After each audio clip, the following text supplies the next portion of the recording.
ឧត្តរមានជ័យជាខេត្តមួយដែលស្ថិតនៅភាគខាងជើងនៃប្រទេសកម្ពុជានិងមានចម្ងាយប្រហែល441គីឡូម៉ែត្រពីរាជធានីភ្នំពេញ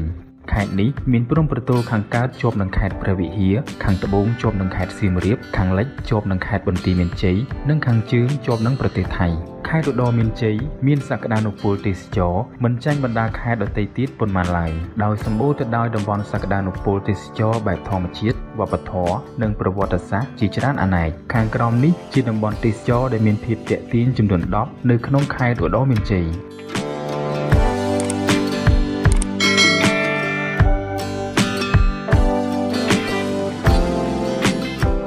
ទី1វត្តប្រាសាទរាជាសំរោង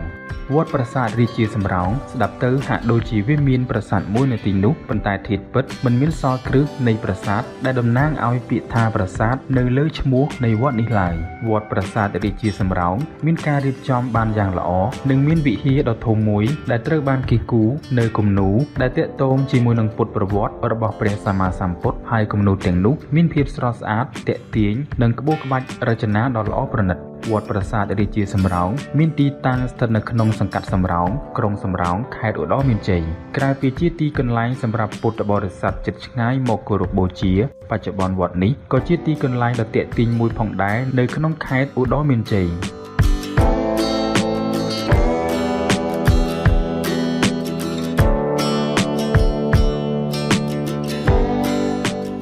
ទី2រមណីយដ្ឋានដីរលុះធំរមណីយដ្ឋានដីរលុះធំកំពុងតែទាក់ទាញភ្ញៀវទេសចរជាតិនិងអន្តរជាតិទៅទស្សនាកម្សាន្តជាពិសេសគឺនៅថ្ងៃឈប់សម្រាកចុងសប្តាហ៍និងថ្ងៃបុណ្យជាតិធំៗ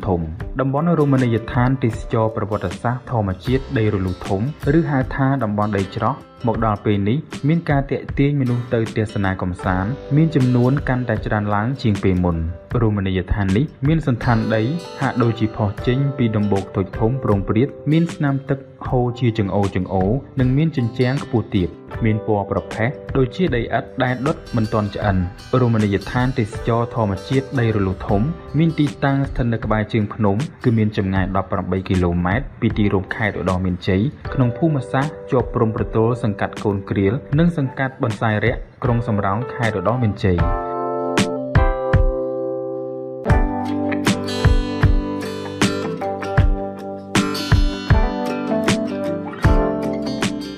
ទី3ប្រាសាទខ្នារ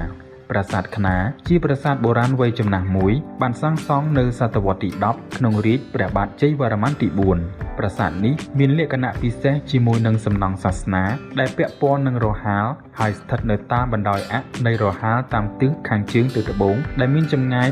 550ម៉ែត្រប្រាសាទខ្នារមានចម្លាក់ក្រឡោតទាបស្រស់ស្អាតរួមទាំងរូបទេពជាច្រើននៅលើផ្ទាំងថ្មធម្មជាតិនៅតាមផ្លូវទៅប្រាសាទនេះមានការរៀបចំដោយមានជណ្ដើរឡើងធ្វើអំពីឈើចំនួន1181កាំបត់បែនតាមចន្លោះផ្ទាំងថ្មតូចធំនិងព័ទ្ធជុំដោយដើមឈើតូចធំបង្កើតបានជាផ្ទាំងទស្សនីយភាពគួរឲ្យចង់គយគន់ប្រាសាទខ្នារស្ថិតនៅចម្ងាយ3គីឡូម៉ែត្រទិសអាគ្នេយ៍ពីភូមិកោះកេរមានចម្ងាយ1គីឡូម៉ែត្រខាងត្បូងរហាលនិង100ម៉ែត្រទិសនិរតីពីត្រពាំងអង្គខ្នារ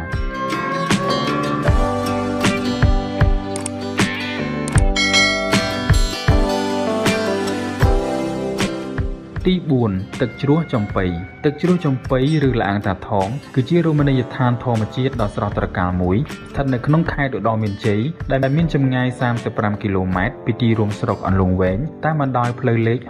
68រមណីយដ្ឋាននេះមានទឹកជ្រោះហូរធ្លាក់ពីលើភ្នំតាមជ្រលងថ្មនិងមានផ្ទាំងថ្មធំ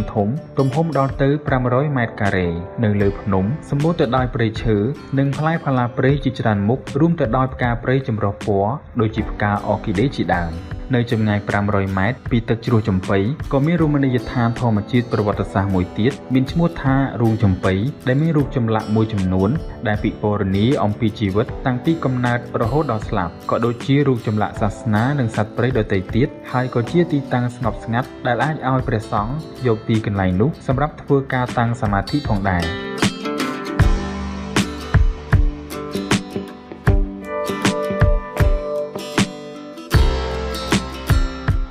ទី5ប្រាសាទដំរីទ្រោមប្រាសាទដំរីទ្រោមមានទីតាំងស្ថិតនៅភូមិតាមាន់សែនជ័យឃុំគោកមនស្រុកបន្ទាយអំពិលខេត្តឧត្តរមានជ័យតាមបណ្ដោយផ្លូវជាតិលេខ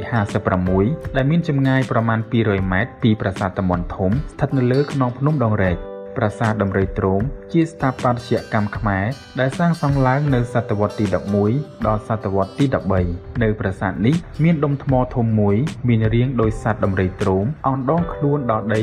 រាងនឹងសន្តាននេះបង្ហាញឲ្យឃើញថាប្រាសាទនេះជាទីកន្លែងដែលដំរីទ្រោមខ្លួនឲ្យព្រះរាជាយាងគង់លើខ្នងត្រង់ប្រាសាទនេះបច្ចុប្បន្នពុទ្ធបរិស័ទក៏ដូចជាកងទ័ពឈរជើងនៅលើខ្នងភ្នំដងរែកតែងតែមានជំនឿលើប្រាសាទនេះព្រោះការបន់ស្រន់រមែងទទួលបានជោគជ័យ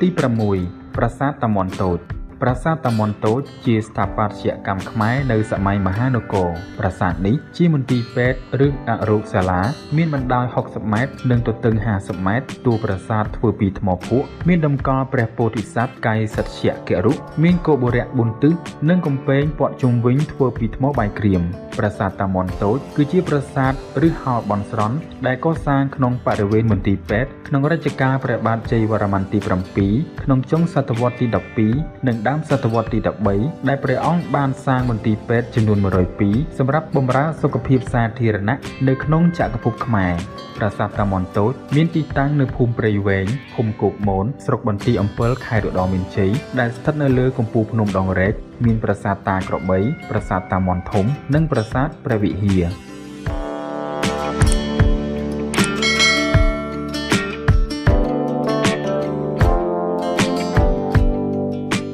ទី7ផ្ទះមេបញ្ជាការខ្មែរក្រហមតាមុខផ្ទះមេបញ្ជាការខ្មែរក្រហមតាមុខត្រូវបានរៀបចំនិងគ្រប់គ្រងដោយកងទ័ពខ្មែរក្រហមរូបសំណាកដែលនៅសេសសល់ខ្លះពិពណ៌នាអំពីរបៀបដែលពួកឧទាមបានរស់នៅនិងរបៀបដែលពួកគេបានរៀបចំកងទ័ពរបស់ពួកគេក្នុងកំឡុងពេលតស៊ូបង្ហូរឈាមប្រឆាំងនឹងរដ្ឋាភិបាលលើសពីនេះទៅទៀតនៅក្នុងព្រៃគឺជាគំនរសម្បកកង់ដែលត្រូវបានគេជឿថាជាកន្លែងបញ្ចុះសពរបស់ប៉ុល ពត មេដឹកនាំខ្មែរក្រហមអ្នកទេសចរជាច្រើនធ្វើដំណើរទៅកាន់អន្លង់វែងដើម្បីមើលនិងថតរូបទីតាំងនិងសកម្មជននានាដែលជាប់ទាក់ទងនឹងរបបអតីតកាលហើយរដ្ឋាភិបាលបានប្រែក្លាយតំបន់នេះទៅជាទីតាំងប្រវត្តិសាស្ត្រដើម្បីទាក់ទាញភ្ញៀវទេសចរឲ្យកាន់តែច្រើនផ្ទះមេបញ្ជាការខ្មែរក្រហមតាមុខមានទីតាំងស្ថិតនៅភូមិតេជោបោះស្បូវឃុំស្រអែមស្រុកជាំខ្សានខេត្តព្រះវិហារដែលសង់អំពីឈើខាងក្រោមធ្វើអំពីឥដ្ឋនិងសសរជាឈើគ្រញូង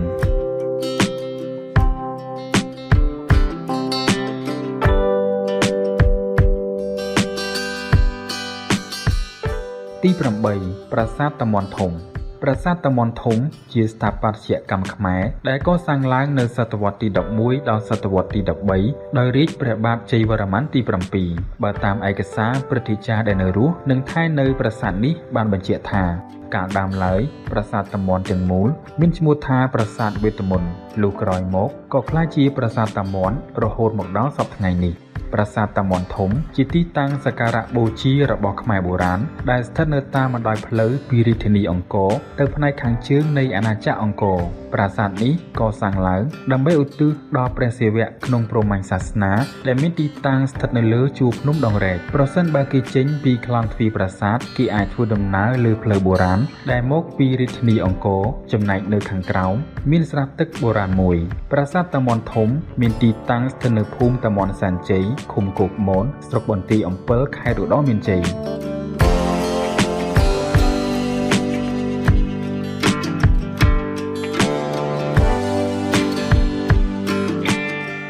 ទី9ប្រាសាទតាក្របីប្រាសាទតាក្របីមានទីតាំងស្ថិតនៅភូមិឈើស្លាប់ឃុំគោកខ្ពស់ស្រុកបន្ទាយអំពិលខេត្តឧត្តរមានជ័យកសាងឡើងក្នុងសតវត្សទី11ដល់សតវត្សទី13ក្នុងរាជព្រះបាទសូរ្យវរ្ម័នទី1និងព្រះបាទឧទយទិត្យវរ្ម័នទី2ដើម្បីឧទ្ទិសដល់ព្រះឥសូរប្រាសាទតាក្របីមានចម្ងាយប្រមាណ85គីឡូម៉ែត្រពីទីរួមខេត្តឧត្តរមានជ័យចំណែកតាមផ្លូវធ្វើដំណើរគឺត្រូវឆ្លងកាត់គ្រូក្រហមមានដើម ឈើដោយកន្លែងខ្លះមានដើមឈើក្រាស់ៗនិងកន្លែងខ្លះនៅស្ដើងដោយសារតែមានការកាប់ឈើដើម្បីធ្វើភ្លើងប្រាសាទតាក្របីជាកន្លែងសក្ការៈបូជានិងមានជំនឿពីប្រជាជនខ្មែរដោយតែងតែមានមនុស្សម្នាទៅបន់ស្រន់បួងសួងសុំសេចក្តីសុខនិងបន់ស្រន់សុំលាភសក្ការៈផ្សេងៗដូចនេះប្រសិនបើបានធ្វើដំណើរទៅដល់កុំភ្លេចបន់ស្រន់ពេលមកដល់ទីនេះ